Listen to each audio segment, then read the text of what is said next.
آقا امروز توی فروشگاه تالیا ایم. بعد من گفته بودم توی لایف که 2 کتاب خوب فارسی آلمانی بهتون معرفی میکنم. یکی از این کتابا اینه، این بزرگه است.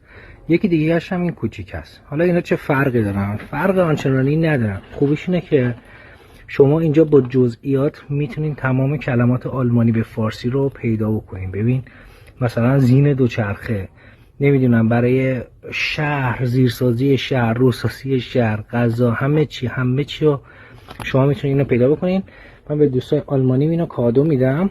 حالا کسایی که میخوان کلمه کار بکنن بیان اینا رو بگیرن، اگر که در آلمان هستین. اگر هم که تو ایران هستین فکر میکنم که این پیدا بشه و این هم بسیار بسیار کاربردیه. من یادم اینا رو توی اتوبوس و اینجور چیزا میخوندم و بسیار تو کلماتم کمک کرد. کسایی هم که امتحان دارن این کتابو بهتون معرفی میکنم. البته این سطح A2 و B1شه. شما کسایی که مثلا B2 C1 میدن میتونن این کتابا رو تهیه بکنن، یا اگر که در آلمان هستین میتونین از کتابخونه‌های شهرتون حالا قرض بگیرین دیگه.